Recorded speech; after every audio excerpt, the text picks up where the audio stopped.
Hello मेरे प्यारे बच्चों, मैं आपका अपना अंकुर सर लेकर आए हूं एक्सक्लूसिव वीडियो। इस वीडियो में हम बात करेंगे जेईई मेन 2025 के पेपर सॉल्यूशन की, पर्टिकुलर केमिस्ट्री सब्जेक्ट की। डेट है 7 अप्रैल 2025, shift number 1। So let's start video.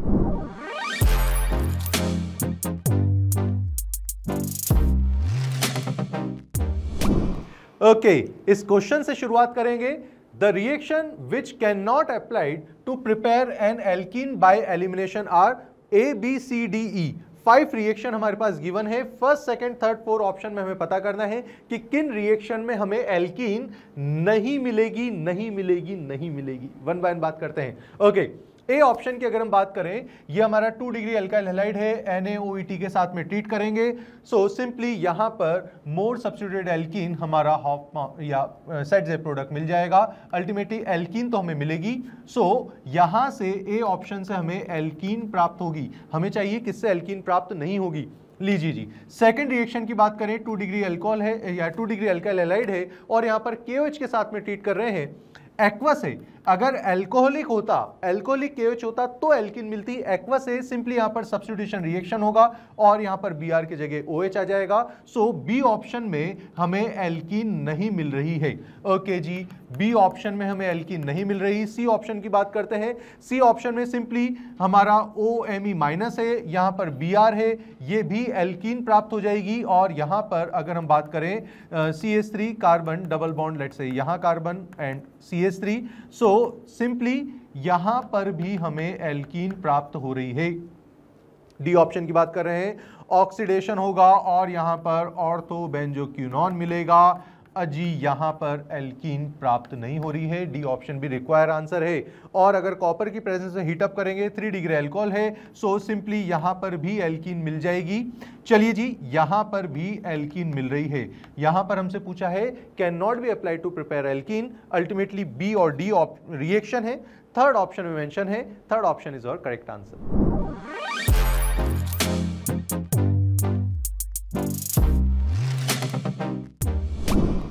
आइए इस क्वेश्चन की बात करते हैं। Which of the following amine show positive carbylamine टेस्ट। ABCDE 5 कंपाउंड हमारे पास गिवन है, हमें पता करना है कौन सा कंपाउंड कार्बिल एमाइन टेस्ट देगा। अच्छा, ये कार्बिल एमाइन टेस्ट क्या होता है? जो कि हमारा एलिफेटिक और एरोमेटिक 1 डिग्री एमाइन होते हैं, वो कार्बिल एमाइन टेस्ट देते हैं। एलिफेटिक या एरोमेटिक 1 डिग्री एमाइन होते हैं, कार्बिल एमाइन टेस्ट देते हैं। वन बाय वन बात करते हैं। ये पर्टिकुलर अगर हम बात करें, ए में 1 डिग्री एमाइन है, एरोमेटिक है, इट्स ओके। ये आपका 2 डिग्री एमाइन है। अच्छा जी, ठीक है, वापस आपको मिल गया है 1 डिग्री एमाइन। ओके, डी में 3 डिग्री एमाइन है और अगर ई में बात करें सो ये 2 डिग्री एमाइन है। केवल 2 कंपाउंड ही है जो आइसोसाइनेट टेस्ट या कार्बिल एमाइन टेस्ट देंगे। कौन कौन से कंपाउंड है? ए है और सी है। ए और सी ओनली फोर्थ ऑप्शन में मेंशन है। Ultimately fourth option is our correct answer.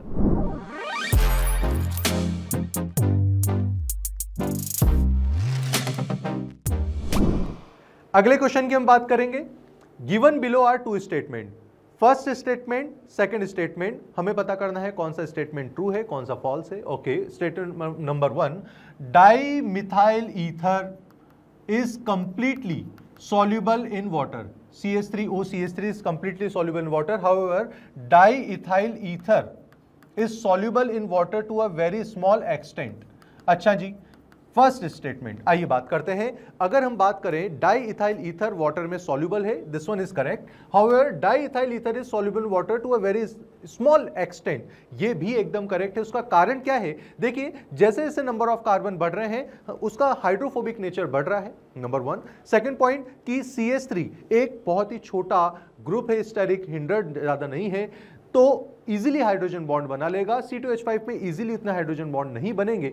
तो अगर हम बात करें, फर्स्ट स्टेटमेंट एकदम करेक्ट है। सेकंड स्टेटमेंट की बात करते हैं, sodium metal can be used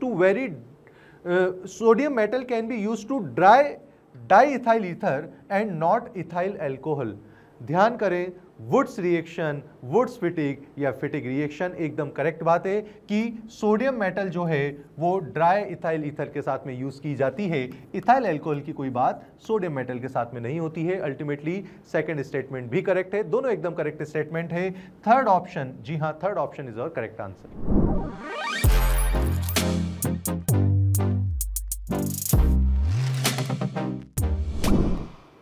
next question जो कि आईयूपीएससी पर बेस्ड बहुत ही सिंपल अच्छा क्वेश्चन है। Which of the following is correct आईयूपीएससी name of given organic compound. लीजिए, ऑर्गेनिक कंपाउंड हमारे पास गिवन है, बॉन्ड लाइन स्ट्रक्चर है, थोड़ा सा और इसको प्रॉपर वे में अगर लिखें सो ये आपका गिवन कंपाउंड है। अब यहां पर नंबरिंग करें, नंबरिंग वहां से करेंगे जहां से डबल बॉन्ड सबसे पास में मिलेगा। सो सिंपली यहां पर दोनों तरफ से नंबरिंग कर सकते हैं, लेकिन यहां पर सब्स्टिट्यूएंट भी है। सो अल्टीमेटली 1 2 3 4 नंबरिंग कुछ ऐसे हो जाएगी। 2 पर मिथाइल लग रहा है और 1 पर ब्रोमो लग रहा है। सो करेक्ट आईयूपीएसी नेम क्या हो जाएगा? 1 bromo 2 methyl and but 2 ene. चलिए जी, ऑप्शन चेक करते हैं। 1 bromo 2 methyl but 2 ene first option में मेंशन है। Ultimately first option is our correct answer.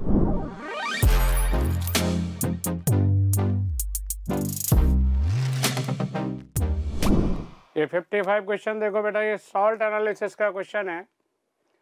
When a salt is treated with sodium hydroxide solution it gives gas X on passing gas X through reagent by a brown color precipitate is formed X and by respectively R। तो X और Y को बताना है। तो यहाँ पर आप कोई भी अमोनियम सॉल्ट ले लें, तो आप कोई भी अमोनियम सॉल्ट ले लें, अमोनियम सॉल्ट का टेस्ट है ये वास्तव में। और इसमें क्या डाल दें आप? NaOH डाल दें। OH माइनस बेस है, ये एसिड है, H प्लस निकाल लेगा, अमोनिया बन जाएगी। तो एक तो तुम्हारा X तो क्या हो गया? अमोनिया। और इस अमोनिया को क्या करें आप? नेस्लर रिएजेंट में डाल दें, K2HgI4 में। बेसिक कर दें इसको, बेसिक करना जरूरी है, अदरवाइज क्या होगा? ये रिएक्शन नहीं हो पाएगी। तो एक ब्राउन कलर का कॉम्प्लेक्स बन जाता है, ब्रिज कॉम्प्लेक्स की तरह बना सकते हो। NH2 और ऑक्सीजन यहाँ ब्रिज लिगेंड का काम करेंगे, इस पे प्लस चार्ज आएगा, बाहर आयोडीन, ये तुम्हारा कॉम्प्लेक्स बन जाएगा। कौन सा? यहाँ कह रहे हैं X और बाई R। तो अच्छा, रिएजेंट पूछा है तो ये तो X हो गया और रिएजेंट बाई हो गया तुम्हारा ये ब्राउन कलर का प्रेसिपिटेट बन जाएगा। आयोडाइड ऑफ मिलान स्पेस कहते हैं, नेस्लर रिएजेंट कहलाता है। तो X क्या हो गया? Ammonia. When a salt is treated with gas X तो हो गई ammonia, on passing the gas X reagent by, तो रिएजेंट हो गया तुम्हारा ये नेस्लर रिएजेंट। आंसर होगा इसका 2।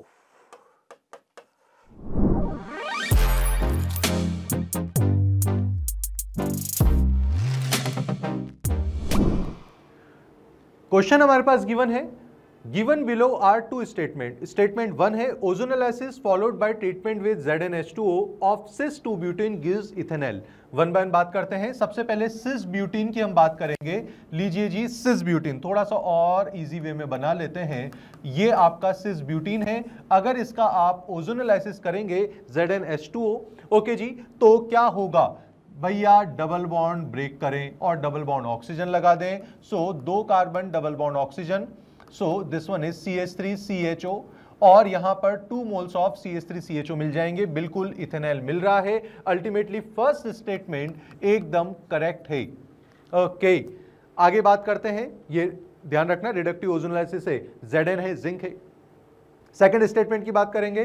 The product obtained by ozonolysis followed by treatment of ZnH2O of 3,6 dimethyl octane oct 4 इन।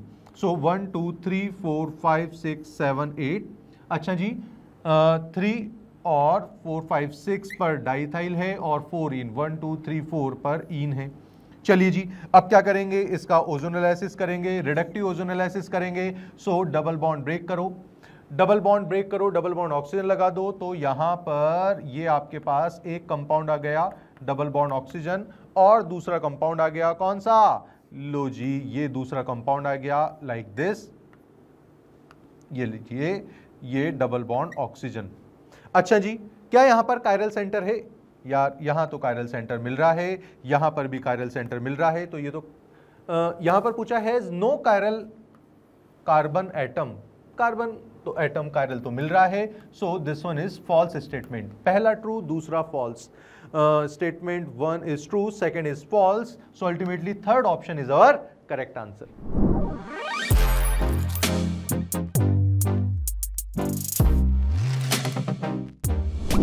ठीक है, नेक्स्ट क्वेश्चन पे चलते हैं। Question number 57। देखिए क्वेश्चन नंबर 57 क्या बोल रहा है, at the sea level the dry air mass percentage composition is given as nitrogen gas 70, oxygen का दे रखा है 27 एंड ऑर्गन का दे रखा है 3। If total pressure is 1.15 atm then calculate the ratio of the following respectively. यानी आपको देखो क्या दिया हुआ है, पहले आपको एयर दे रखी है, एयर के अंदर आपको नाइट्रोजन, ऑक्सीजन एंड ऑर्गन। तो अगर हम यहाँ पर एयर का मास अगर मान लीजिए अगर हम 100 ग्राम मान लेते हैं, ठीक है, तो इसमें नाइट्रोजन का कितना होगा, नाइट्रोजन का हो जाएगा 70 और ऑक्सीजन का कितना हो जाएगा, ऑक्सीजन का आपको कितना दिया हुआ है परसेंटेज 27, तो इसका जाएगा 27 ग्राम। ऑर्गन कितना है यहाँ पर, ऑर्गन का दे रखा है 3, तो इसका कितना हो जाएगा भाई 3 ग्राम। ठीक है, तो ये मास का हो गया। अब हम अगर यहाँ पे मोल्स निकाले तो इसके मोल्स क्या हो जाएंगे, इसके मोल्स हो जाएंगे वेट बाई मोलिकुलर वेट। इसका मोलिकुलर वेट कितना होगा, नाइट्रोजन का 28। ठीक है, इसको सोल्व करेंगे तो ये हो जाएगा 2.5। ठीक, यहाँ पे देखो इसका कितने मोल होंगे, 27 बड़ा, इसका मोलिकुलर वेट कितना हो जाएगा 32। ठीक, तो ये कितना आएगा, ये आ जाएगा आपके लगभग 0.84। नेक्स्ट ऑर्गन, ऑर्गन को देखें, इसका कितना है 3, इसका मोलिकुलर वेट आपको कितना गिवन है 40। इसको सोल्व करेंगे तो ये कितना आएगा, ये ऑलमोस्ट 0.075 आएगा। तो ये आपके पास मोल्स आ चुके हैं एयर के अंदर। ठीक है, सभी के। अब हम आगे चलते हैं। तो अगर हम ये देखें कि टोटल नंबर ऑफ मोल्स कितने हुए सभी के मिलाकर, तो कितने हो जाएंगे 2.5 प्लस 0.84 प्लस 0.075, तो टोटल मोल्स कितने हो गए हमारे पास, ये हो जाएंगे 3.415। अब यहाँ पर हमें क्या निकालना है, पहला क्या बता रखा है, partial pressure of nitrogen gas to partial pressure of oxygen gas, यानी कि आपको नाइट्रोजन और ऑक्सीजन के पार्शियल प्रेशर का रेशियो कैलकुलेट करना है। तो यहाँ partial pressure of N2 divide by partial pressure of O2 ये बताना आपको। तो किसी का भी पार्शियल प्रेशर अगर हम देखें एक मिक्सचर के अंदर, ठीक है, तो कैसे देखेंगे, देखो ये होगा mole fraction of N2 into total pressure, और ये हो जाएगा mole fraction of O2 into P total. ठीक, अब यहाँ पे देखो नाइट्रोजन के मोल फ्रैक्शन क्या होंगे कि नाइट्रोजन के मोल divide by total mole. Nitrogen के मोल कितने हैं आपके पास, नाइट्रोजन के मोल है 2.5 डिवाइड बाय टोटल मोल्स कितने हो गए 3.415 into total pressure 1.15 divide by oxygen के मोल फ्रैक्शन क्या होंगे, ऑक्सीजन के मोल्स कितने हैं 0.84 divide by total moles 3.415 into total pressure 1.15।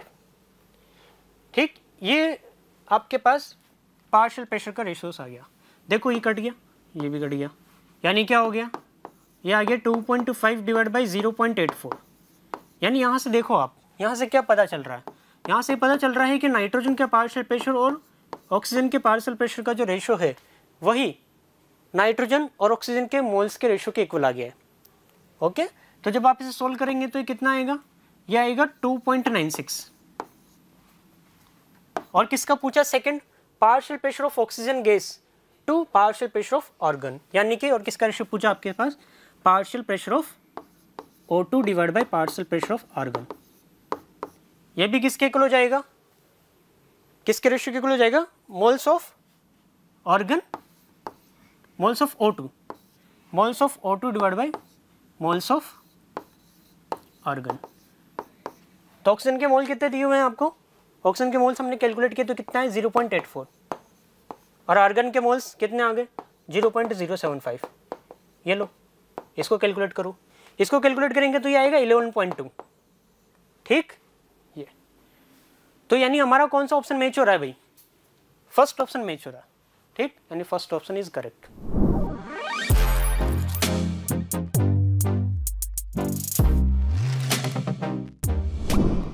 Question हमारे पास गिवन है, which of the following compound is least likely to give efficiency of CO2 in the presence of aqueous NaHCO3।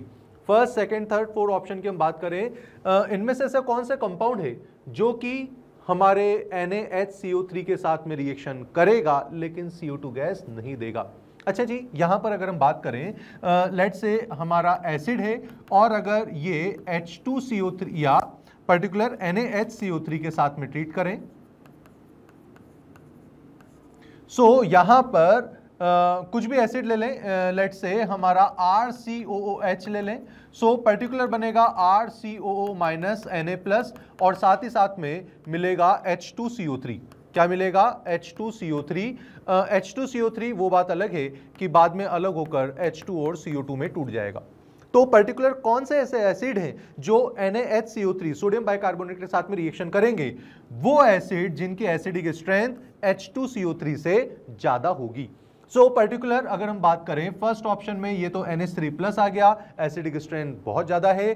Third option में भी COOH है, carboxylic acid, इसकी भी acidic strength H2CO3 से ज्यादा होती है।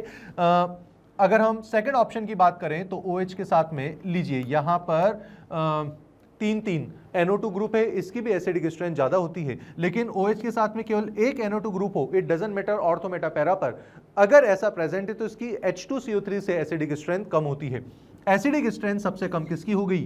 फोर्थ ऑप्शन वाले की हो गई, जो कि हमारे सोडियम बाइकार्बोनेट के साथ में रिएक्शन नहीं करेगा, इसका मतलब CO2 गैस नहीं मिलेगी।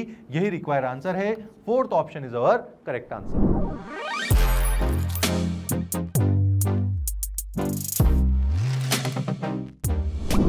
ये क्वेश्चन क्या बोलता? The total enthalpy change for the freezing of 1 mole of water at 0 degree Celsius to ice at -0 degree Celsius is, और आपको यहाँ पर फ्यूजन एंथैल्पी दी हुई है इसकी कितनी? x किलोजूल पर मोल, और हीट कैपेसिटी भी आपको दी हुई है। ठीक है, अब आपको यहाँ पे ये बताना है कि इनमें से कौन सा ऑप्शन आपके पास करेक्ट होगा। तो हमें देखिए इसको करेंगे कैसे। वाटर है, ठीक है, तो लिक्विड वाटर है और हम कहाँ से चल रहे हैं? 0 डिग्री सेल्सियस से चलते हैं। अब लिक्विड वाटर को हम लेके जाना हमें कहाँ तक? मतलब इसको हम कूल करेंगे, कहाँ तक कूल करेंगे? 0 डिग्री तक कूल करते हैं। तो 0 डिग्री तक हम लिक्विड वाटर को कूल करते हैं सेम फेज में।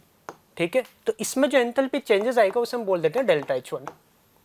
और ये कैसे निकालेंगे हम? ये होता है NCP डेल्टा T से। ओके, तो इसके टोटल नंबर ऑफ मोल्स तो कितने हो गए? हमने यहाँ पर वाटर के कितने मोल को हम यहाँ पर कूल कर रहे हैं? 1 इंटू इसकी हीट कैपेसिटी कितनी गिवन है आपको? Y जूल पर मोल। ठीक है, तो इंटू Y। ठीक, डेल्टा T क्या होगा? T2 माइनस T1, यानी T2 तो कितना हो गया? 0 और T1 कितना हो गया? 10। ठीक, तो कितना आ जाएगा? ये हो जाएगा -10Y। अब क्या करेंगे? अब हम इस लिक्विड वाटर को हम किस में कन्वर्ट करेंगे? सेम टेम्परेचर पे, यानी कि 0 डिग्री पे ही हम इसको आइस में कन्वर्ट करेंगे। तो आइस में कन्वर्ट करेंगे, फ्रीज करेंगे, यानी ये एंथैल्पी जो होगी, ये कौन सी एंथैल्पी होगी? आइस में कन्वर्ट हो गया किस पे? सेम टेम्परेचर यानी कि 0 डिग्री पे। तो इसमें जो एंथैल्पी चेंज होगा उसे हम डेल्टा H2 बोल देंगे, और ये किसके इक्वल हो जाएगी? फ्यूजन एंथैल्पी के इक्वल हो जाएगी। ठीक है ना, ये लो, और ये तो हमें गिवन है ना, कितनी? x किलोजूल पर मोल। ठीक, अब ये जो प्रोसेस है एक्सोथर्मिक है, तो यानी एंथैल्पी चेंजेस क्या हो जाएगा? नेगेटिव हो जाएगा, यानी कि delta H2 is equals to minus x kilojoule है, जूल में कन्वर्ट करेंगे, 1000 से मल्टीप्लाई कर दो, ये लो। ठीक, अब कहाँ तक लेके जाना है? -10 तक लेके जाना है, तो वापस कूल करेंगे आइस को, -10 तक लेके गए। तो अब जो एंथैल्पी में चेंजेस होगा उसे हम बोल देते हैं डेल्टा H3, और ये भी कैसे निकलेगा? NCP डेल्टा T से निकलेगा। ठीक, इसके लिए क्या है? Delta H3, number of moles तो 1 ही है। ठीक है, हीट कैपेसिटी आपको गिवन है कितनी? इसके लिए हीट कैपेसिटी आपको Z गिवन है। ओके, टेम्परेचर चेंज कितना है? T2 कितना हुआ? -10, T1 कितना है? 0।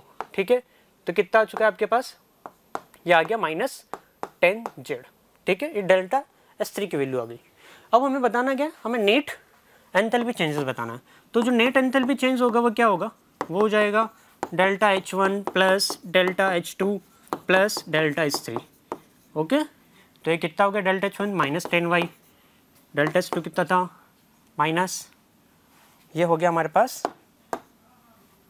-1000X माइनस डेल्टा S3 कितना है -10Z। आप यहाँ से क्या करो, -10 कॉमन ले लो, तो हो जाएगा 100x plus y plus z। यानी कौन सा ऑप्शन मैच हो रहा है, फर्स्ट ऑप्शन हमारा मैच हो रहा है, -10 हमने कॉमन ले लिया, 1000x plus y plus z, ठीक है, तो इजी था, ठीक है। नेक्स्ट क्वेश्चन पे चलते हैं।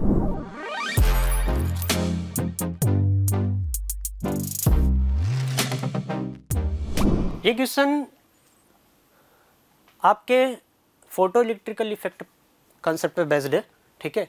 आपको यहाँ पर आपको विजिबल रेज दी हुई है, ठीक है ना, एक स्पेक्ट्रम दे रखा है और इसमें बोला गया है which of the following statement are correct if the threshold frequency of caesium is 5.16 into 10⁻14 hertz. यानी सीजियम लिया हुआ है, ठीक है, और सीजियम के लिए आपको उसके थ्रेशोल्ड फ्रीक्वेंसी भी गिवन है। अब फोटो इलेक्ट्रिकल जो इमिशन होता है वह तभी पॉसिबल है जब क्या हो, जो फोटोन आ रहा है उस फोटोन से रिलेटेड जो फ्रीक्वेंसी या फोटोन की जो एनर्जी होगी वो थ्रेशोल्ड एनर्जी से ज़्यादा होगी, या फिर हम यूँ बोले कि उसकी जो फ्रीक्वेंसी है वो थ्रेशोल्ड फ्रीक्वेंसी से क्या होनी चाहिए, ज़्यादा होनी चाहिए। और अगर वेवलेंथ के बारे में बात करें तो वेवलेंथ क्या होनी चाहिए, थ्रेशोल्ड वेवलेंथ से कम होनी चाहिए, तभी जाके क्या होगा, आपका इलेक्ट्रॉन बाहर निकलेगा, ठीक है, और इमिशन शो होगा। तो चेक करते हैं पहला स्टेटमेंट, देखो क्या है। देखो पहले इसके लिए तो हम वेवलेंथ देखते हैं, वेवलेंथ क्या होगी, आपको वेवलेंथ दे रखी है, देखो फ्रीक्वेंसी दे रखी है कितनी, 5.16 इंटू 10⁻14 हर्ट्ज। तो अगर हम यहाँ पर वेवलेंथ निकालें, ये आपकी थ्रेशोल्ड फ्रीक्वेंसी हो गई, ठीक, और थ्रेशोल्ड वेवलेंथ निकालनी तो क्या होगा, ये होगा C बाई न्यू, ठीक। C की वैल्यू कितनी थी, 3 into 10⁸ divide by frequency 5.16 into 10⁻14। इसको सोल्व करेंगे तो ऑलमोस्ट कितना आएगा हमारे, ये आएगा 581, ठीक है, 581 नैनोमीटर। यानी इस फ्रिक्वेंसी से रिलेटेड जो वेवलेंथ है वो कितनी है, आप है 581 नैनोमीटर। ओके, यानी क्या कि अगर आप ऐसी लाइट यूज में लेते हो कि जिसकी वेवलेंथ क्या हो, 581 से अगर क्या हो, कम हो, तभी क्या होगा, फोटो इलेक्ट्रिकल इमिशन शो होगा। अब पहला क्या बोल रहा है, when caesium is placed inside a vacuum chamber with a emitter connected to it and yellow light is focus on caesium, the emitter show the presence of current. यानी ये बोल रहा है कि अगर हम येलो लाइट को यूज में लेते हैं, ठीक है, तो हमें एमिटर में क्या होता है, करंट शो होता है। तो येलो लाइट के लिए अगर हम वेवलेंथ की बात करें तो येलो लाइट के लिए जो वेवलेंथ होती है उसकी जो रेंज होती है वो होती है 570 नैनोमीटर से 580 नैनोमीटर के बीच में, जो कि थ्रेशोल्ड फ्रीक्वेंसी से क्या है, कम है। यानी क्या होगा कि ये फोटो इलेक्ट्रिकल इमिशन शो करेगा, डेट मीन्स यानी कि इलेक्ट्रॉन फ्लो होंगे और हमें एमिटर में करंट शो होगा। ओके, यानी ऑप्शन करेक्ट हो गया। नेक्स्ट क्या बोल रहा है, when the brightness of the yellow light is dimmed the value of the current is the emitter is reduce. देखो क्या है कि अगर आप लाइट के सोर्स की अगर आप इंटेंसिटी क्या कर देते हो, डिक्रीज कर देते हो, तो नंबर ऑफ यानी कि जो बाहर निकलने वाले जो नंबर ऑफ फोटोन्स है वो भी क्या होंगे, डिक्रीज हो जाएंगे। तो नंबर ऑफ फोटोन अगर डिक्रीज होंगे तो निकलने वाले रिजेक्ट होने वाले जो इलेक्ट्रॉन्स है वो भी क्या होंगे, कम हो जाएंगे। तो आपको करंट भी क्या मिलेगी, कम ही मिलेगी। यानी ऑप्शन भी क्या हो गया, क्या हो गया भाई, सही है। ठीक है, हम ब्राइटनेस को क्या कर रहे हैं, कम कर रहे हैं, तो करंट भी क्या होगा, रिड्यूस हो जाएगा। नेक्स्ट सी ऑप्शन क्या बोल रहा है, when a red light is used instant of the yellow light the current produce is higher with respect to the yellow light. मतलब क्या कि ये बोल रहा है कि अगर आप येलो लाइट की जगह कौन सी लाइट यूज में लो, रेड लाइट यूज में लो, तो क्या होगा कि जो उससे जो करंट प्रोड्यूस होगा वो येलो लाइट के कंपैरिजन में क्या होगा, ज़्यादा होगा। क्या ऐसा पॉसिबल है? अरे भाई रेड लाइट को अगर आप देखोगे तो आपको फोटो में ही नज़र आ रहा होगा क्या कि जो रेड लाइट होती है उसका जो वेवलेंथ होता है वो तो सबसे ज़्यादा होता है, विबग्योर जो होता है। तो उसमें जो रेड लाइट की जो वेवलेंथ होती है वो क्या होती है, वो तो थ्रेशोल्ड फ्रिक्वेंसी से भी ज़्यादा आएगी भाई। विबग्योर आर रेड बहुत पीछे चला गया, ठीक है। तो वेवलेंथ अगर ज़्यादा हुई तो उसकी एनर्जी क्या हो जाएगी, कम हो जाएगी, ठीक है, यानी इलेक्ट्रॉन बाहर नहीं आ पाएगा। तो ये ऑप्शन तो भाई क्या हो गया, गलत हो गया, ठीक। Next, when a blue light is used the emitter show the formation of current, यानी क्या कि अगर आप ब्लू लाइट को यूज में लेते हो तो क्या करंट होगा, बिल्कुल। ब्लू तो भाई उसकी तो वेवलेंथ सबसे कम है, ठीक है ना, तो ब्लू की वेवलेंथ कम है तो ये भी इसकी एनर्जी क्या होगी, ज़्यादा होगी। एनर्जी ज़्यादा होगी तो ये भी क्या करेगा, करंट शो करेगा।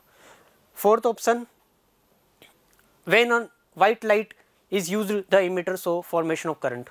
व्हाइट लाइट, देखो व्हाइट लाइट को अगर हम यूज में लेते हैं तो व्हाइट लाइट में क्या होता है, डिफरेंट टाइप के फ्रिक्वेंसीज क्या है उसके अंदर एग्जिस्ट है। तो सभी टाइप की फ्रिक्वेंसीज एग्जिस्ट है तो कोई ना कोई तो इसको क्या करेगा, इजेक्ट करेगा इलेक्ट्रॉन को, ठीक है ना। तो ये ऑप्शन भी हमारा क्या आ जाएगा, करेक्ट हो जाएगा, ठीक। तो क्वेश्चन अच्छा था भाई, ठीक है।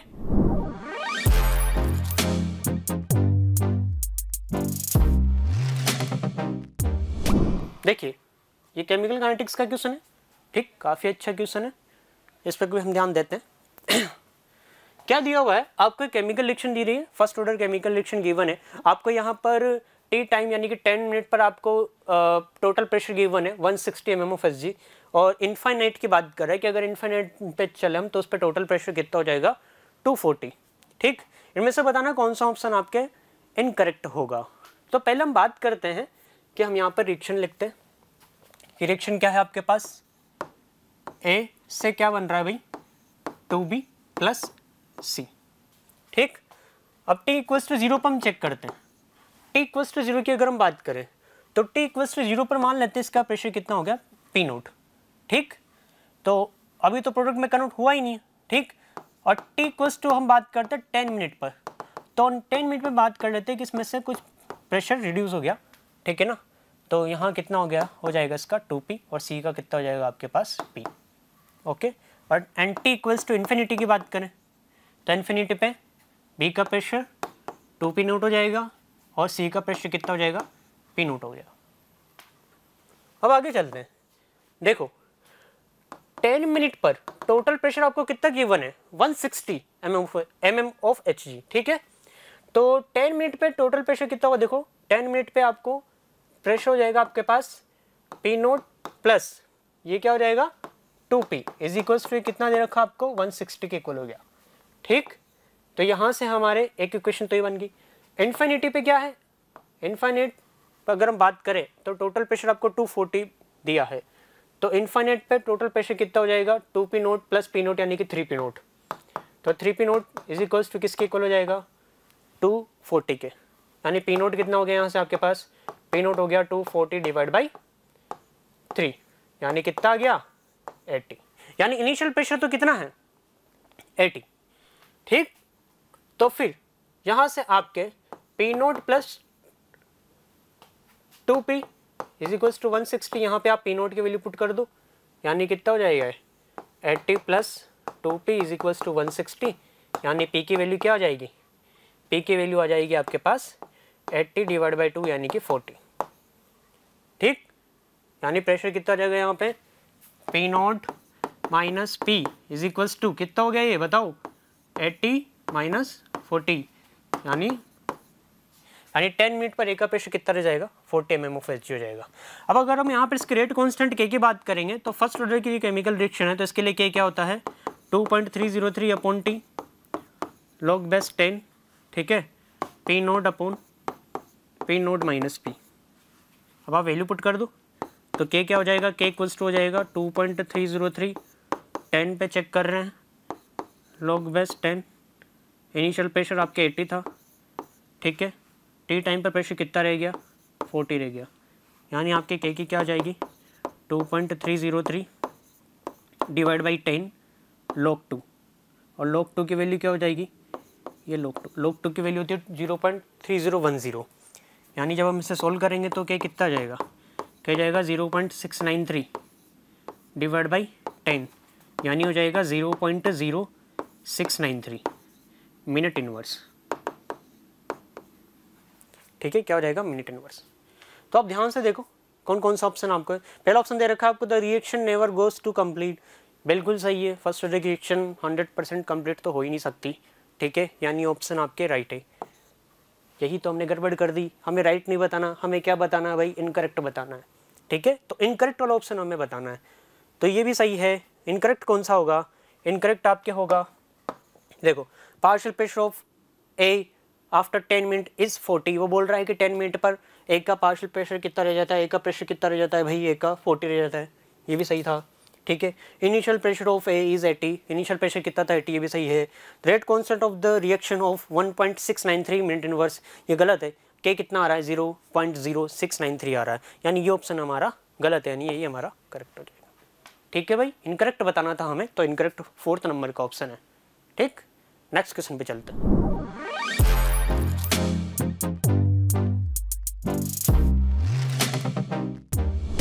हाँ, तो ये देखो क्वेश्चन देखो, फर्स्ट ट्रांजिशन सीरीज में किसकी जो एंथैल्पी ऑफ एटोमाइजेशन है वो हाईएस्ट होगी, वैनेडियम की। वैनेडियम के एक्वस सॉल्यूशन में अपन आयन देखें तो V+2 वायलेट होता है, V+3 ग्रीन होता है, V+4 होता है ब्लू। तो इन्होंने क्या कहा है, ग्रीन कलर का आयन है। अब ग्रीन कलर के आयन का ऑक्साइड क्या होगा, V2O3। V2O3 एम्फोटेरिक नहीं होगा, ये V2O3 का नेचर कैसा होगा, बेसिक होगा ये।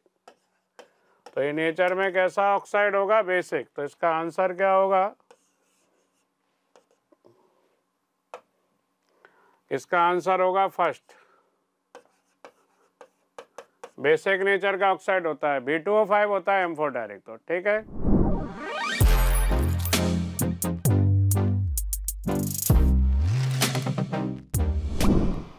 चलिए नेक्स्ट क्वेश्चन की बात करते हैं। Given below are two statement, statement 1 है, स्टेटमेंट 2 है, हमें पता करना है कौन सा स्टेटमेंट करेक्ट है, कौन सा इनकरेक्ट है।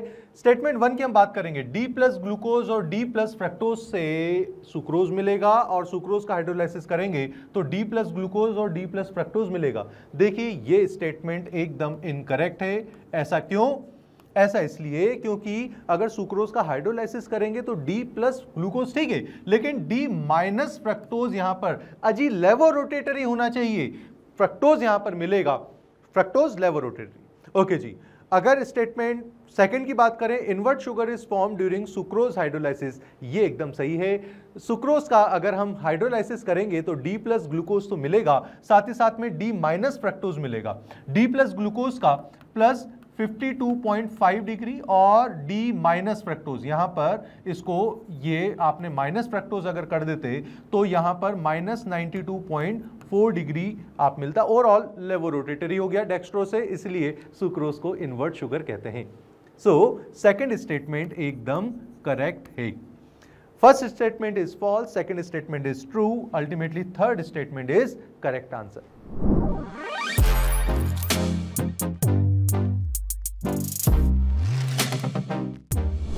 क्वेश्चन नंबर 64, देखो ये इलेक्ट्रोकेमिस्ट्री का क्वेश्चन है, काफी इजी क्वेश्चन है। आपको यहाँ दिया हुआ है स्टेटमेंट का क्वेश्चन है। स्टेटमेंट फर्स्ट दिया हुआ है, Mohr salt is composed of only 3 types of ion, ferrous, ammonium and sulphate. तो पहले तो देखो मोर सोल्ट होता क्या है, मोर सोल्ट का आपको फॉर्मूला पता होना चाहिए। तो मोर सोल्ट क्या है भाई, देखो मोर सोल्ट जो है उसका फॉर्मूला होता है FeSO4 NH4 का होल ट्वाइस SO4.6H2O, ये मोर सोल्ट है। अब इसमें 3 टाइप के आयन हैं, कौन कौन से, एक तो इसमें है Fe2+ और 2 है इसके अंदर अमोनियम आयन NH4+, और 2 है इसमें SO4 2-। आपको इनकी मोलर कंडक्टिविटी दे रखी है, यानी ये देखो ये फर्स्ट स्टेटमेंट तो करेक्ट है, हो गया ना भाई, बस में फेरस, अमोनियम और सल्फेट 3 टाइप के आयन प्रेजेंट है, यानी ये तो करेक्ट है। सेकंड ऑप्शन क्या बोल रहा है, if the molar conductance at infinite dilution for ferrous, ammonium and sulphate ion are X1, X2 and X3। ठीक है, यानी क्या कि आपको इनफाइनाइट डाइल्यूशन पे इन तीनों आयन की मोलर कंडक्टेंस गिवन है। ठीक है, respectively then the molar conductance for Mohr salt solution at infinite dilution would be given by X1 plus X2 plus 2X3। क्या ये होगा, चेक करते। तो इसके मोलर कंडक्टेंस तो कितनी है, इसकी मोलर कंडक्टेंस तो हो जाएगी आपके पास, इसकी दी हुई है आपको X1, इसकी कितनी हो जाएगी 2X2 और इसकी कितनी हो जाएगी 2X3। ठीक है भाई, यही तो दिए हैं हमें। अब नेट मोलर कंडक्टेंस कितनी होगी बस मोर सोल्ट की, ये होगी आपकी X1 plus 2X2 plus 2X3। ठीक, ये इसकी मोलर कंडक्टेंस होगी, यानी ये ऑप्शन इनकरेक्ट हो जाएगा, यानी पहला स्टेटमेंट और सेकंड है गलत। यानी हमारा ऑप्शन कौन सा राइट होगा भाई बताओ, सेलेक्ट ये first is true but second is false. Okay, यानी सेकंड ऑप्शन हमारा करेक्ट। तो अच्छा क्वेश्चन था भाई, ठीक है, बहुत इजी क्वेश्चन था। आगे चलते हैं।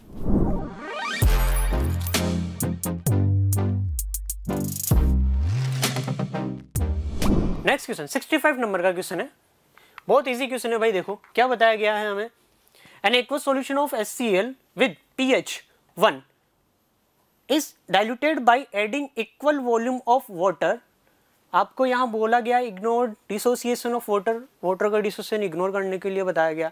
The pH of HCl solution would, यानी आपको बताना है कि जो आपका नया सॉल्यूशन होगा उसकी pH क्या होगी। तो देखो पहले तो क्या है कि जो पहले जो सॉल्यूशन था HCl का उसकी pH आपको गिवन थी 1, यानी यहाँ से H+ की कॉन्सेंट्रेशन कितनी हो जाएगी, ये हो जाएगी 0.1। ओके, अब यहाँ पर हम क्या कर रहे हैं, वाटर का इक्वल वॉल्यूम ऐड कर रहे हैं। तो वाटर का इक्वल वॉल्यूम ऐड करें तो आप देखिए पहले यहाँ पर ये जो है 0.1 मोल पर लीटर है, यानी क्या कि यहाँ पर इसके मोल कितने 0.1 मोल है। ठीक है ना, तो अब अगर हम बात करें कि वाटर का इक्वल वॉल्यूम ऐड किया जा रहा है, इक्वल वॉल्यूम ऐड किया जा रहा है, वॉल्यूम कितना हो जाएगा 2 हो जाएगा, यानी आपके पास वॉल्यूम 2 हो गया।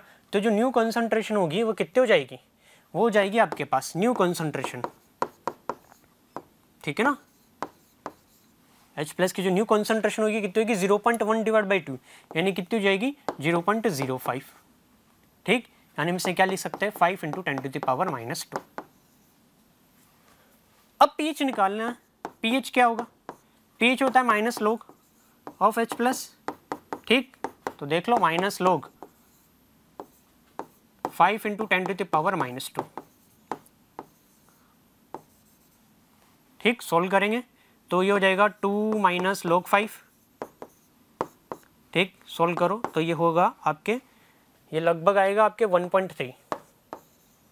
ठीक, यानी जो वाटर का इक्वल वॉल्यूम ऐड करने पे pH कहाँ तक इंक्रीज हो जाता है आपके 1.3 तक। ओके, यानी कौन सा ऑप्शन करेक्ट हो जाएगा हमारा, 4th ऑप्शन हमारा करेक्ट हो जाएगा।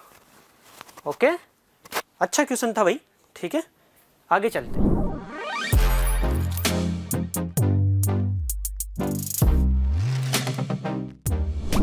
An octahedral complex having molecular composition CONH3 5NH3Cl SO4 has 2 isomer। तो इसके 2 आइसोमर बन सकते हैं, एक तो कौन सा NH3 का होल 5 SO4 Cl, इसमें AgNO3 डाल दो तो AgCl का वाइट PPT बन जाएगा, और इसका दूसरा आइसोमर बनेगा जिसमें सल्फेट बाहर आ जाएगा, और इसमें बैरियम क्लोराइड डाल दो, बैरियम सल्फेट का वाइट PPT आ जाएगा।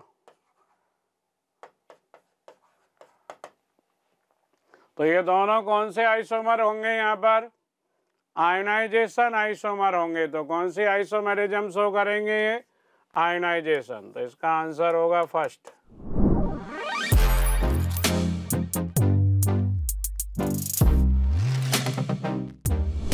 The number of valency electron present in the metal among chromium, cobalt, iron, nickel, which has the lowest enthalpy of atomization.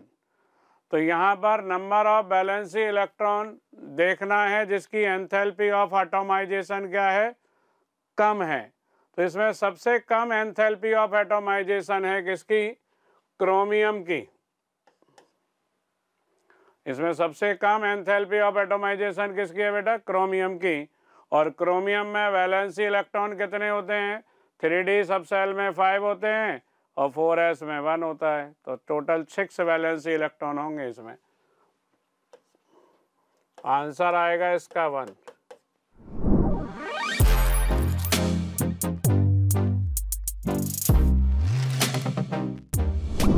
Question number 68 देखिए, ये क्वेश्चन ये भी केमिकल काइनेटिक्स का ही question है। देखो क्या है, a person would was exposed to some bacteria and then bacterial growth started to happen at the same place. The wound was later treated with some antibacterial medicine and the rate of bacterial decay was found to be proportional with the square of the existing number of bacteria at any instant. Which of the following set of graph correct respectively? ठीक है, the before of and after situation of the application of the medicine.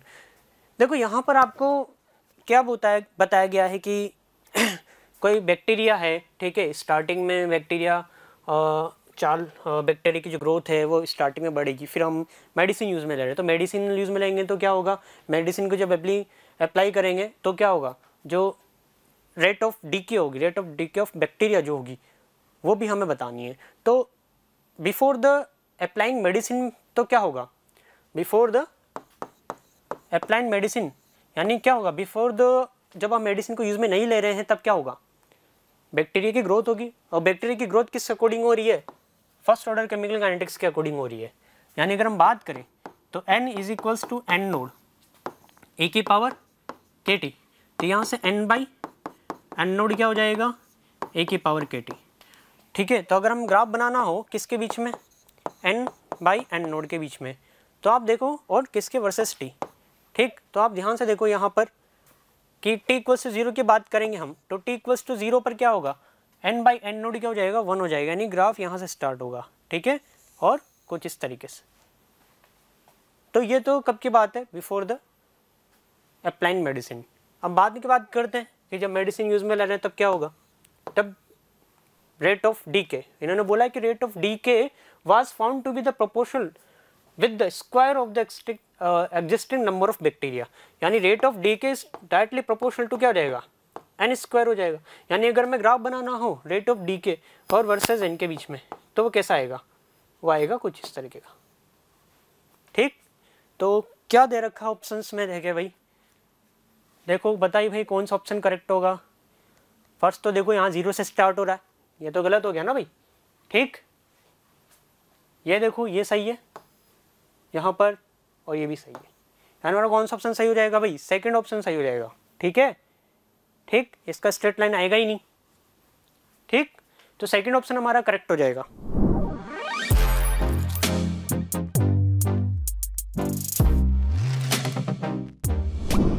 The group 14 element A and B have the first ionization enthalpy value of 708 and 715 kilojoule per mole respectively.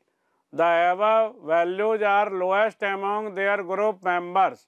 The nature of their ions A2 plus and B plus 4 respectively.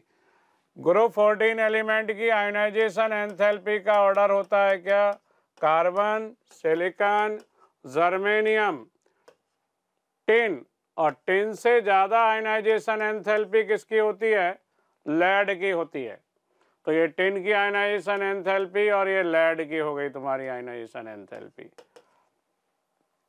तो ए कौन सा हो गया तुम्हारा, tin हो गया, और +2 oxidation state में ये रिड्यूसिंग एजेंट का काम करेगा, और बी हो गया तुम्हारा कौन, लेड, और +4 ऑक्सीडेशन स्टेट में ये ऑक्सीडाइजिंग एजेंट का काम करेगा। तो ए रिड्यूसिंग एजेंट होगा और बी क्या होगा, ऑक्सीडाइजिंग एजेंट। तो आंसर होगा तुम्हारा सेकंड।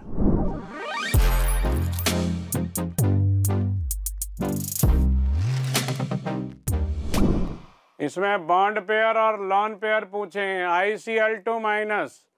ICl2 माइनस में नेगेटिव चार्ज किस पे लगाओगे, आयोडीन पर, और इस पर 3 तो क्या होंगे, लॉन पेयर, और 2 क्या होंगे इस पर, बॉन्ड पेयर। वाटर में 2 बॉन्ड पेयर और 2 लॉन पेयर। तो क्या पूछा है इन्होंने, बॉन्ड पेयर और लॉन पेयर का रेशियो पूछा है। तो इसमें बॉन्ड पेयर लॉन पेयर, तो इसमें बॉन्ड पेयर लॉन पेयर कितने हो गए, 2:3। इसमें क्या हो गया, 2:2। नेक्स्ट कौन सा है, SO2। SO2 में जो बॉन्ड पेयर है वो 4 हैं और लॉन पेयर है वो 1 है। और HCF4 में बॉन्ड पेयर कितने हैं,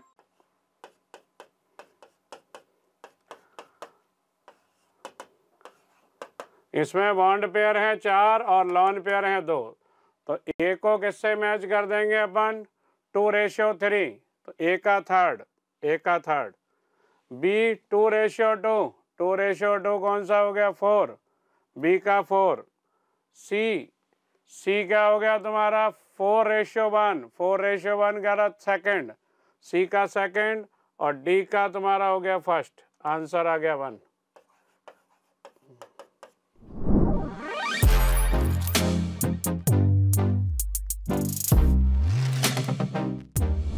देखो क्वेश्चन नंबर 71, ये इलेक्ट्रोकेमिस्ट्री का क्वेश्चन है, थोड़ा मिक्सअप कॉन्सेप्ट का क्वेश्चन है। देखो क्या बताया गया है कि क्वेश्चन को पढ़ते हैं, 1 Faraday electricity was passed through Cu2+। आपको सॉल्यूशन की कॉन्सेंट्रेशन और वॉल्यूम दोनों गिवन है। तो देखो क्या है, पहले हम देखते हैं कि कॉपर सॉल्यूशन में हमने क्या करे, पहले 1 फैराडे इलेक्ट्रिसिटी पास करी। तो इनिशियल मोल तो कितने हो जाएंगे इसके, 1.5 × 1। ठीक है, इलेक्ट्रिसिटी कितनी पास करी, इसमें 1 फैराडे हमने करी। 1 फैराडे करने के बाद कितना मोल डिपॉजिट होगा, आप ही बताओ। 0.5 मोल डिपॉजिट हो गया। ठीक, तो कितने मोल बचे आपके पास कॉपर के। अगर हम यहाँ पे फाइनल मोल की बात करेंगे तो फाइनल मोल्स कॉपर के कितने हो जाएंगे, ये हो जाएंगे आपके पास 1.5 - 0.5, यानी कितना बच गया, 1 मोल बच गया। यानी आपके पास जो फाइनल कॉन्सेंट्रेशन होगी वह कितनी आ जाएगी, वो हो जाएगी 1 / वॉल्यूम कितना है, 1 लीटर, यानी ये 1 आ गया। इसी तरीके से सिल्वर की बात करें तो सिल्वर में क्या हो रहा है, 0.1 Faraday was passed through Ag+, 0.2 molarity of 1 litre solution. यानी अब इसमें कितने इलेक्ट्रिसिटी पास कर रहे हैं सिल्वर सॉल्यूशन में, कितने मोल है इसके इनिशियल मोल, 0.2 × 1। ओके, तो 0.1 फैराडे जब हमने इलेक्ट्रिसिटी पास करी तो कितना मोल डिपॉजिट होगा इसका 0.1 मोल डिपॉजिट होगा।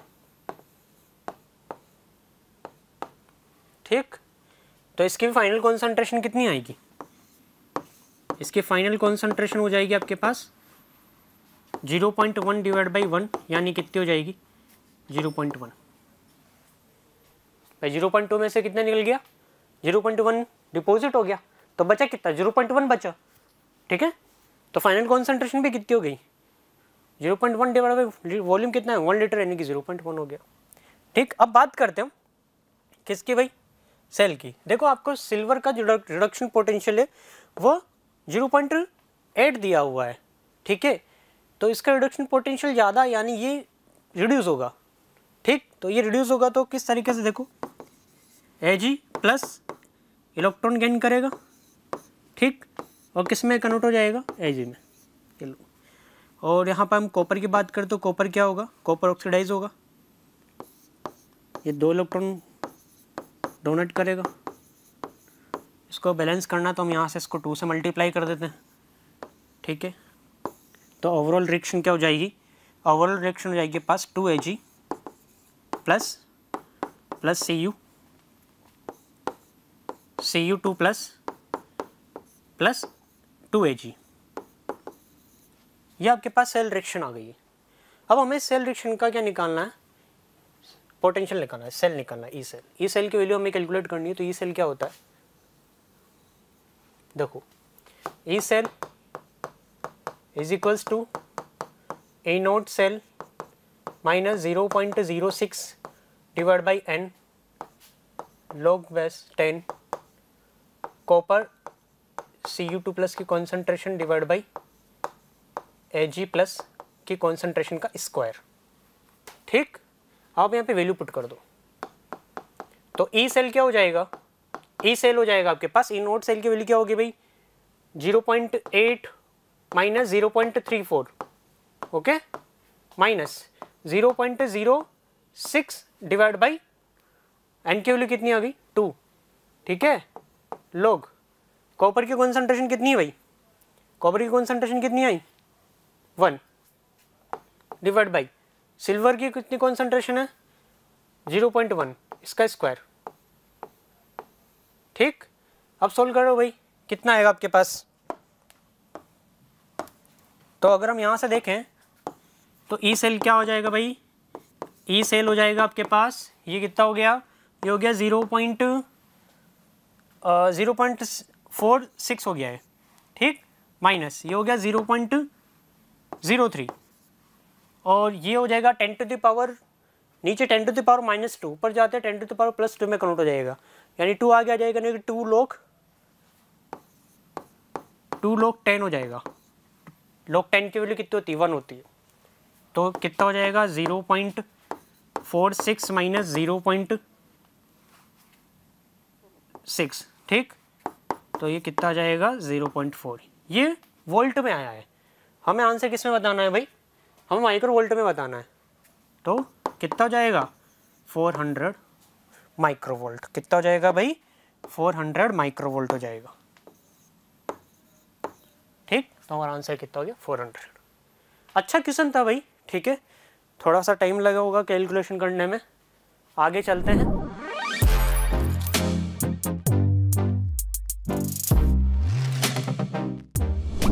आइए नेक्स्ट क्वेश्चन की हम बात करें। Thyroxine the hormone has a given below structure thyroxine hormone का हमारे पास गिवन है। The percent of iodine in thyroxine is, percent हमें पता करना है, नियरेस्ट इंटीजर। ओके, सबसे पहले तो मॉलिक्यूलर फॉर्मूले की हम बात करें, कार्बन, यहाँ पर हाइड्रोजन भी दिख रहा है। ओके, सबसे पहले कार्बन की बात करते हैं। कार्बन हो गए 6, 6, 12 और 3 हमारे 15। C15, H की बात करते हैं, H 1, 2, 3, 4, 5, 6, 7, 8, 9, 10, 11। अच्छा जी, उसके बाद में हमारा आयोडीन है 4 बार दिख रहे हैं, ऑक्सीजन है 1, 2, 3 बार दिख रहे हैं, और नाइट्रोजन भी तो है, ये 1 बार दिख रहा है। हम सबसे पहले तो मॉलिक्यूलर फार्मूला तो हो गया। मॉलिक्यूलर वेट की बात करें, कार्बन ये हो गया आपका 15 × 12 + 11। आपका आयोडीन, क्या परसेंट आयोडीन की बात कर रहे हैं, तो 127 × 4 भी हम कर लेते हैं, ये 508 हो गया, और 48 + 11। तो अल्टीमेटली अगर हम यहाँ पर बात करें C48, सो 777 हमारा मॉलिक्यूलर वेट आ रहा है। चलिए जी, और यहाँ पर आयोडीन कितना है 508। So simply percentage of iodine की अगर हम बात करें तो ये हो गया 508/777 × 100। कितना हुआ ये आपका 777 है, 58, तो पहले तो 6 बार जाएगा, उसके बाद में बचा, सो 65.3 समथिंग अराउंड होगा। सो अल्टीमेटली नियरेस्ट इंटीजर की बात करें 65 हमारा आ जाएगा correct answer. So final and short 65 is our correct answer.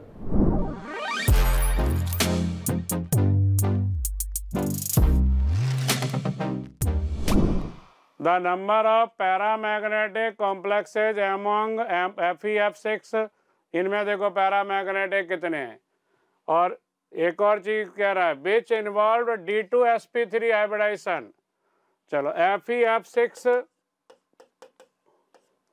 3-, FeF6 3-, pairing नहीं होगी तो हाइब्रिडाइजेशन कौन सा होगा, sp3d2। Fe +3 में है, अनपेयर्ड इलेक्ट्रॉन कितने आएंगे 5, अनपेयर्ड इलेक्ट्रॉन 5 आएंगे, तो कैसा होगा ये पैरा। FeCN का हॉल 6 3 माइनस पैरिंग करा देगा, साइनाइड SFL है, तो हाइब्रिडाइजेशन होगा कौन सा, D2sp3। अच्छा इसमें क्या है, इसमें तो जैसे पैरिंग होगी नहीं, तो इसका कॉन्फ़िगरेशन तो क्या होगा, T2G3 EG क्या होगा 2, 5 अनपेयर्ड है, इसमें पैरिंग हो जाएगी।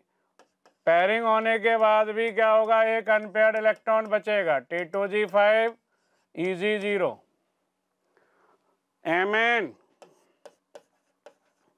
MnCN का hall 6 3 minus strong field ligand है, पैरिंग हो जाएगी, D2sp3 हाइब्रिडाइजेशन होगा। अच्छा कॉन्फ़िगरेशन क्या होगा, T2G4 EG0 अनपेयर्ड इलेक्ट्रॉन आ जाएंगे, पैरा होगा ये।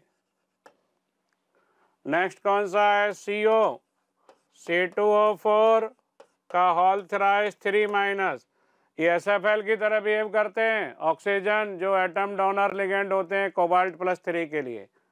हाइब्रिडाइजेशन होगा D2sp3, लेकिन T2G में 6 इलेक्ट्रॉन आ जाएंगे, सारे पेयर्ड हो गए, डाया होगा ये।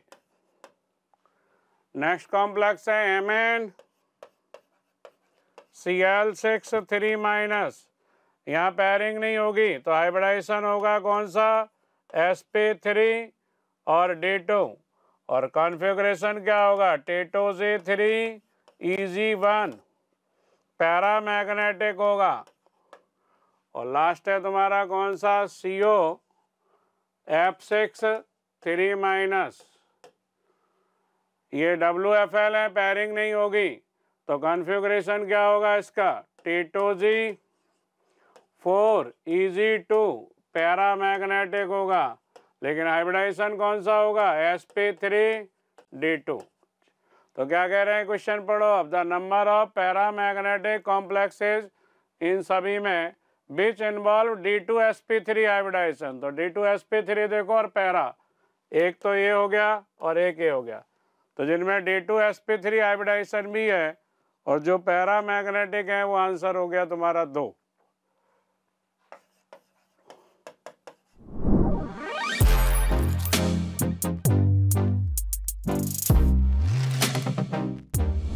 नेक्स्ट क्वेश्चन पे चलते हैं, क्वेश्चन नंबर 74।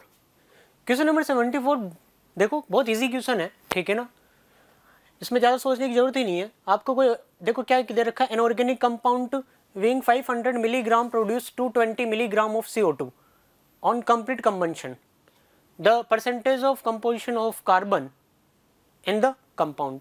देखो आपको क्या बताना है, इसमें आपको ऑर्गेनिक कंपाउंड दिया हुआ है, ठीक है, और इस ऑर्गेनिक कंपाउंड को क्या किया जा रहा है, इसको जब हम इसका कंबंशन करा रहे हैं कम्प्लीटली, तो उससे हमें 220 मिलीग्राम क्या मिल रही है, CO2 मिल रही है। इससे हमें CO2 कितना मिल रहा है, 220 मिलीग्राम।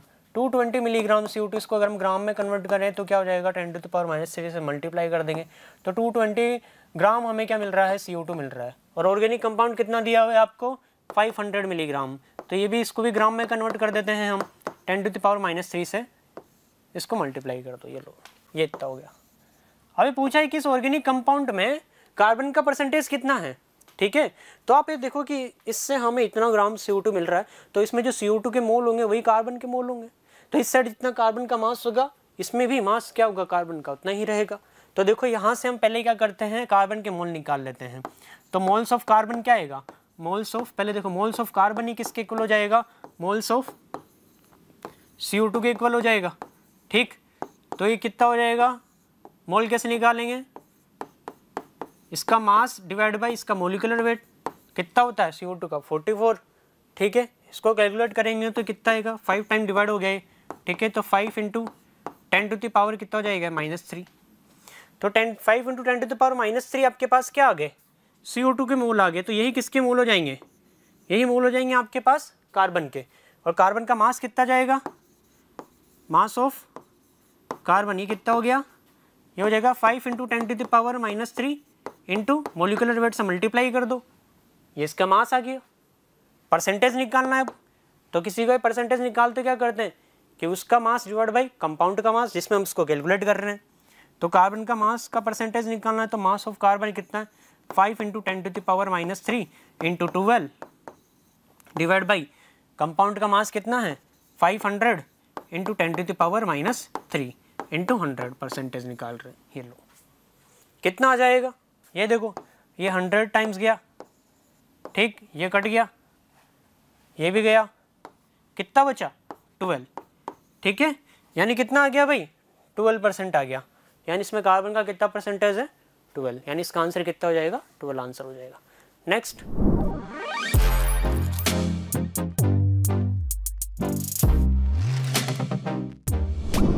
क्वेश्चन पे चलते हैं, क्वेश्चन नंबर 75। बहुत अच्छा क्वेश्चन है भाई, इजी क्वेश्चन है। The percentage dissociation of a salt MX3 solution at given temperature, और आपको इसका वन ऑफ फैक्टर भी दे रखा है, आई की वैल्यू दे रखी है, कितनी 2 दे रखी है, ठीक है। तो आपको परसेंटेज निकालना है, परसेंटेज ऑफ डिसोसिएशन आपको निकालना है। कैसे होगा देखो, बहुत इजी है। क्या करना है, आपको सोल्ट दे रखा है क्या MX3, इसको आयनाइज करेंगे। कैसे होगा देखो, ये इस पे M पे कौन कितना चार्ज आएगा 3+ चार्ज आ जाएगा, ठीक है, और X पे कौन सा चार्ज आएगा -1 चार्ज आएगा, ठीक है। बैलेंस कर लो, इधर 3 कर देते हैं, इसको 3 से मल्टीप्लाई कर दिया हमने। अब हम मान लेते हैं कि इसके इनिशियल मोल कितने हैं, इनिशियल में इसके A मोल है, इसमें से कुछ अमाउंट क्या हो गया है डिसोसिएट हो गया, मान लो इसमें से इसका A अल्फा अमाउंट डिसोसिएट हो गया, यानी इधर हमने लिख दिया 1 - अल्फा, ठीक है। तो इधर इसके कितने हो जाएंगे, इधर इसके हो जाएंगे A अल्फा हो जाएंगे, इसके कितने हो जाएंगे 3 × A अल्फा हो जाएंगे, ठीक। ये लो, अब हमें वन टू फैक्टर निकालना है। वन टू फैक्टर क्या होता है, अगर हम डिसोसिएशन के लिए अगर वन टू फैक्टर निकालेंगे तो क्या होगा, total moles of after the dissociation divide by total moles of before the dissociation.